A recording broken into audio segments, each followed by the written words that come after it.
તો અરવલ્લીમાં મેશ્વો ડેમ અને માઝમ ડેમ ઓવરફ્લોની સ્થિતિમાં છે। મહત્તમ સપાટીથી ઉપર વહી રહ્યા છે અહીં પાણી। શામળાજી બેચરપુરા પુલને અડકીને પાણી નીકળી રહ્યા છે। મેશ્વો નદી કિનારાના ગામડાઓને હાલ સતર્ક કરવામાં આવ્યા છે। જિલ્લામાં આજે વરસાદનું જોર ઓછું રહેવાની શક્યતા છે। તો ભિલોડા શામળાજી હાઈવે પર ડાયવર્ઝન પણ ફરી શરૂ કરવામાં આવ્યા છે। તો અરવલ્લીમાં હાલ વરસાદના કારણે ડેમ ઓવરફ્લોની સ્થિતિમાં છે। જો કે આજે વરસાદનું જોર અહીં ઓછું રહેશે। અરવલ્લી જિલ્લામાં છેલ્લા 3 દિવસમાં અનરાધાર વરસાદ વરસ્યો છે, જેના કારણે માજૂન તેમજ મેશ્વો જળાશયો ઓવરફ્લોની સ્થિતિમાં છે। સાથે જ વાત્રક જળાશયમાં પણ સતત પાણીની આવક થઈ રહી છે। આપણે હાલ ઊભા છીએ મેશ્વો જળાશય પાસે કે જ્યાં ઓવરફ્લોની સ્થિતિ યથાવત છે અને ધસમસતો પાણીનો જે પ્રવાહ છે તે મેશ્વો નદીમાં જઈ રહ્યો છે।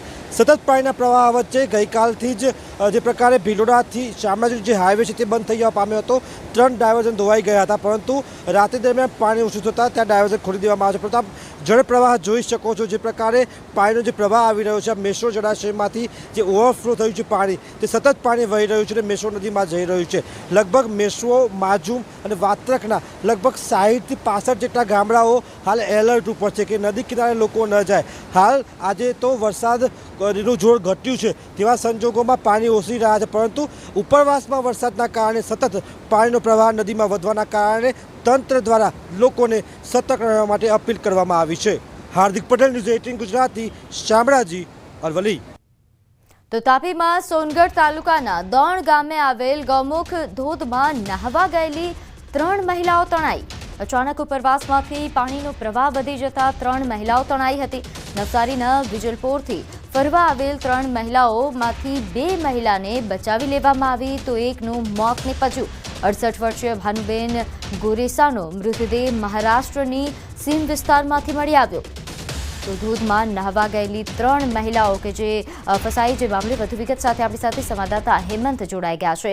હેમંત, આ મામલે શું વધુ અપડેટ?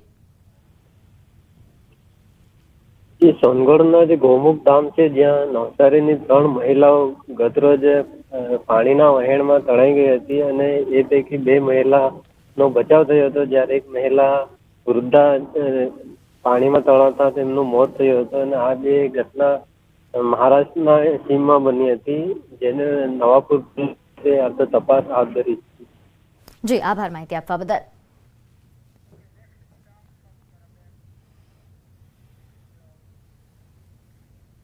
ડાંગમાં ગિરિમથક સાપુતારામાં વરસાદી માહોલ જામ્યો છે। ગિરકિન્દ્રામાં ગાઢ ધુમ્મસ છવાતા આહલાદક માહોલ સર્જાયો। ઝીરો વિઝિબિલિટીના કારણે વાહન ચાલકોને હેડલાઇટ ચાલુ કરી વાહન હંકારવાની નોબત આવી। તો પર્વતો પર લીલીછમ વનરાઈ સાથે ધુમ્મસની ચાદર પથરાતા સહેલાણીઓએ મિની કાશ્મીરનો અનુભવ કર્યો। ઝરમર વરસાદ અને ધુમ્મસ્યા માહોલમાં વિવિધ એડવેન્ચર એક્ટિવિટીની મોજ માણવા શનિવાર અને રવિવાર વીકેન્ડ માટે સાપુતારા ખાતે પ્રવાસીઓનો ધસારો જોવા મળી રહ્યો છે। સાપુતારાથી આ આહલાદક ખૂબ દ્રશ્ય ધુમ્મસ છે, વરસાદ બી ખૂબ સારો છે, એકદમ હિલ સ્ટેશન જે રિયલ સેન્સમાં કહેવાય એવું ફીલ થાય છે।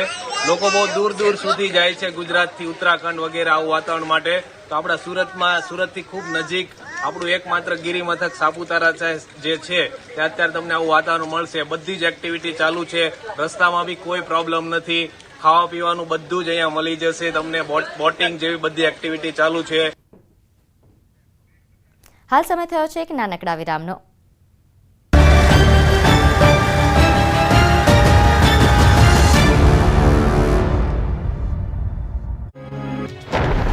મધ્ય ગુજરાતમાં મેઘરાજાએ સવારથી જ બગડાટી બોલાવી છે। ગાજવીજ અને વીજળીના કડાકા ભડાકા સાથે ખેડા, નડિયાદ, આણંદમાં વરસાદ ખાબક્યો।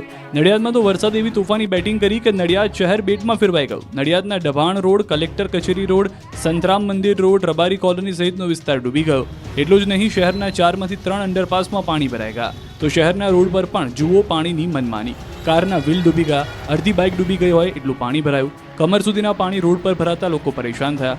અંડરપાસ બંધ થતા લોકો ઉપરથી નીકળતા નજરે પડ્યા। આ તરફ છોટાઉદેપુરમાં ભારે વરસાદના પગલે નદીઓ ગાંડીતુર બની છે। જુઓ પાવી જીતપુર તાલુકાના વાવડી ગામના દ્રશ્યો। અહીં નદીના પાણી કોઝવે પર ફરી વળતા ગામની નદીમાં 150થી વધુ લોકો ફસાયા। શાળાના 150થી વધુ વિદ્યાર્થીઓ ફસાયા. ગામ અને શાળા વચ્ચેના કોતરના લો લેવલનો કોઝવે પાણીમાં ગરકાવ થતા લોકોને બચાવવા માટે ગ્રામજનો દોડી આવ્યા હતા. ગામ લોકોએ માનવ સાંકળ રચી વિદ્યાર્થીઓને કોઝવે પાર કરાવ્યો હતો. આ દ્રશ્યો સાબરકાંઠાના છે. હિંમતનગરમાં ધોધમાર વરસાદ ખાબકતા નીચાણવાળા વિસ્તારોમાં વરસાદી પાણી ભરાયા. અવિરત વરસાદથી અનેક નદી નાળા છલકાયા. 24 કલાકમાં ઈડરમાં 5 ઇંચ વરસાદ પડ્યો. હિંમતનગરમાં 3 ઇંચ જેટલો વરસાદ નોંધાયો તો વડાલી, તલોદ, ખેડબ્રહ્મા, પ્રાંતિજ, વિજયનગરમાં 2 ઇંચ વરસાદ પડતા ગામની બજારો નદી બની ગઈ. તો ઈડર પંથકમાં વરસેલા વરસાદને લઈ નીચાણવાળા વિસ્તારમાં પાણી ભરાયું. ઈડરની આત્મા વલ્લભ હોસ્પિટલના કમ્પાઉન્ડમાં વરસાદી પાણી ભરાયું. હોસ્પિટલમાં સારવાર અર્થે આવતા દર્દીઓ અને સગાઓ પરેશાન થયા. લીચણસમાં પાણી ભરાતા હાલાકી થઈ વાહન ચાલકો પણ પરેશાન થયા. ઉત્તર ગુજરાત અને દક્ષિણ ગુજરાતમાં મેઘરાજાએ ધબધબાટી બોલાવતા ફરી નદી નાળા છલકાયા છે. ઉપરવાસમાંથી પણ પાણીની ભરપૂર આવક થતાં નર્મદા ડેમની સપાટીમાં સતત વધારો થઈ રહ્યો છે. પાણીની આવક વધતા નર્મદા ડેમ 93% ભરાયો. ઉપરવાસમાંથી 1,48,205 ક્યુસેક પાણીની આવક થઈ રહી છે. હાલ નર્મદા ડેમની સપાટી 136.51 મીટરને પાર પહોંચી, જેથી નર્મદા ડેમના 5 ગેટ 1.4 મીટર ખોલવામાં આવ્યા છે. જેના પગલે ભરૂચ, નર્મદા અને વડોદરાના 27 ગામોને એલર્ટ કરવામાં આવ્યા છે. બીજી તરફ મધ્ય ગુજરાતમાં પણ વરસાદે જમાવટ કરતા પંચમહાલ જિલ્લાના જીવાદોરી સમાન પાનમ ડેમમાંથી રૂલ લેવલ સપાટી જાળવવા માટે સતત બીજા દિવસે પણ પાણી છોડાયું. પાનમ ડેમના 2 ગેટ 4 ફૂટ ખોલી 9,840 ક્યુસેક પાણી પાનમ નદીમાં છોડવામાં આવ્યું. પાનમ ડેમમાં હાલ ઉપરવાસ અને કેચમેન્ટ વિસ્તારમાંથી 10,640 ક્યુસેક પાણીની આવક થઈ રહી છે. પાનમ ડેમ હાલ 97.51% ભરાઈ ગયો છે. મહેસાણાના ધરોઈ ડેમના વધુ 2 ગેટ ખોલાયા. ધરોઈ ડેમના હાલમાં 4 ગેટ ખોલવામાં આવ્યા. 2 ગેટ 6 ફૂટ અને 2 ગેટ 4 ફૂટ ખોલાયા. ધરોઈ ડેમમાં હાલમાં 21,447 ક્યુસેક પાણીની આવક છે. હાલ ધરોઈ ડેમમાંથી 26,430 ક્યુસેક પાણી છોડાઈ રહ્યું છે. ડેમમાં હાલ 83.49% પાણીનો જથ્થો છે. ડેમની સપાટી 617.63 ફૂટ પર પહોંચી છે. બીજી તરફ અરવલ્લીના મોડાસાના માજમ ડેમના 4 દરવાજા ખોલાયા. 5,000 ક્યુસેકની સતત આવક સામે જાવક કરવામાં આવી છે. 4 દરવાજા 2.5 ફૂટ ખોલી 5,000 ક્યુસેક પાણી છોડાઈ રહ્યું છે. 3 તાલુકાના 30 ગામોને એલર્ટ કરવામાં આવ્યા છે. તો વૈડી, મેશ્વો ડેમમાં પણ પાણીની આવક થતાં જળાશયો છલકાયા. સાબરકાંઠા જિલ્લાના ઉપરવાસમાં ભારે વરસાદથી ગુહાઈ જળાશય 95%થી વધુ ભરાઈ ગયો. ગુહાઈ ડેમમાં 12,600 ક્યુસેકથી વધુ પાણી છોડાયું, જેથી ગામડાઓને એલર્ટ કરાયા. ભારે વરસાદના પગલે હિંમતનગરનો હાથમતી પિકઅપ વિયર 4 વર્ષ બાદ આખરે ઓવરફ્લો થયો. હાથમતી અને ગુહાઈ જળાશયમાંથી પાણી આવતા હાથમતી નદી 2 કાંઠે વહેતી થઈ છે. પિકઅપ વિયરમાંથી 8,500 ક્યુસેક પાણી નદીમાં છોડવામાં આવ્યું છે, જ્યારે કેનાલમાં 200 ક્યુસેક પાણી છોડાયું છે. હિંમતનગરના 4 કોઝવે પર પાણી ફરી વળતા વાહન વ્યવહાર બંધ કરાયો. આ તરફ સુરત જિલ્લામાં ભારે વરસાદના પગલે કીમ નદી 2 કાંઠે વહી. માંગરોળના શેઠી ગામનો લો લેવલ બ્રિજ પાણીમાં ગરકાવ થયો. શેઠી, વેલાછાને જોડતો બ્રિજ પાણીમાં ગરકાવ થતા વાહન વ્યવહાર બંધ થયો. બીજી તરફ સુરતનું ચેરાપુંજી સમાન ઉમરપાડામાં ધોધમાર વરસાદને પગલે નદીઓમાં પૂરની સ્થિતિ છે. મોહન, વીરા નદીમાં પૂરની સ્થિતિ જોવા આમલી ડેમની પૂર્ણતા સપાટીથી માત્ર 1 મીટર બાકી છે. આમલી ડેમના 3 દરવાજા ખોલાવતા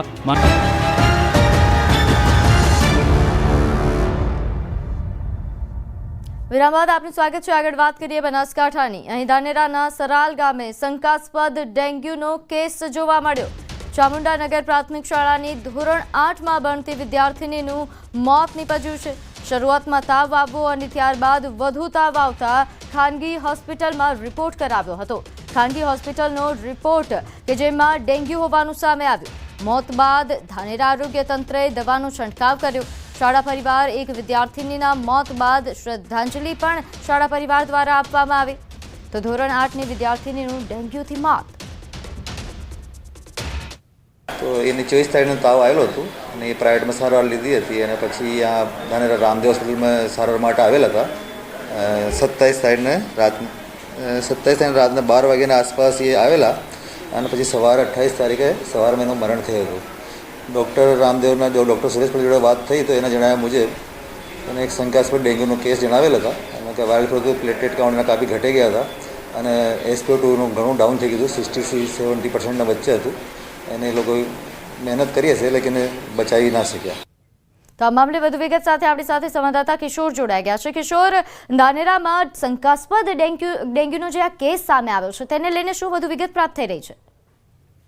ચોક્કસથી ધાનેરા તાલુકાના સરાલ ગામમાં રહેતી એક વિદ્યાર્થીનીનું શંકાસ્પદ ડેન્ગ્યુથી મોત નીપજ્યું છે.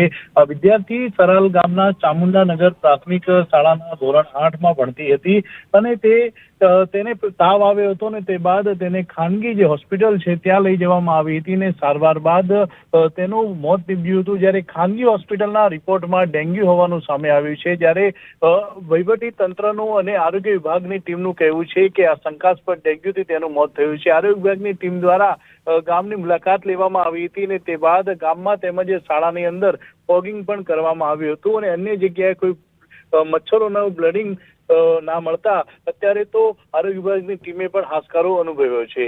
જી આભાર માહિતી આપવા બદલ. પ્રધાનમંત્રી નરેન્દ્ર મોદીની જાપાન મુલાકાતનો બીજો દિવસ. મિયાગીમાં પ્રધાનમંત્રી મોદીએ બુલેટ ટ્રેનના એડવાન્સ E10 કોચની મુલાકાત લીધી. જાપાનના PM શિગેરુ ઇશિબા પણ તેમની સાથે અહીં હાજર હતા. બંને નેતાઓએ ટ્રેન કોચમાં પણ મુસાફરી કરી હતી. આ દરમિયાન જાપાનીઝ PM ભારતના લોકો પાયલટને પણ મળ્યા હતા, જેમને જાપાનના ઇસ્ટર્ન રેલવે ટ્રેનિંગ આપી રહ્યું છે. તેઓ જ ભારતમાં પણ બુલેટ ટ્રેન ચલાવશે. ત્યારે શુક્રવારે મોદીએ 15મા ભારત જાપાન સમિટમાં ભાગ લીધો. આ દરમિયાન બંને દેશો વચ્ચે 150 કરારો પર હસ્તાક્ષર થયા હતા. આ ઉપરાંત જાપાન બાદ PM મોદી 2 દિવસની મુલાકાતે ચીન જશે. તેઓ રવિવારે SCO સમિટમાં ભાગ લેશે. આ ઉપરાંત મોદી ચીનના રાષ્ટ્રપતિ જિનપિંગ અને રશિયન રાષ્ટ્રપતિ પુતિન સાથે મુલાકાત કરશે.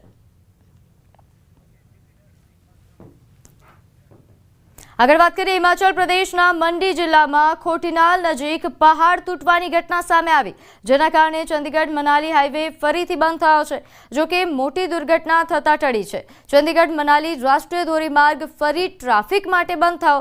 જોકે પોલીસે સ્થિતિ જોઈને વાહનોને અગાઉથી જ રોકી દીધા હતા, જેથી મોટો અકસ્માત થતા ટળ્યો. અત્યારે પણ હાઈવે પર ઘણો કાટમાળ પડ્યો છે, જેના પુનઃસ્થાપનમાં ઘણો સમય લાગી શકે છે.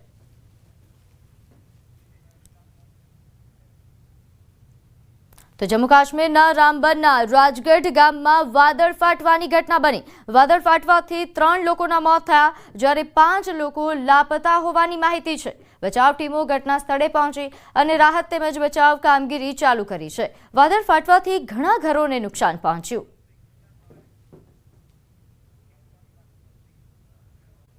તો સમાચાર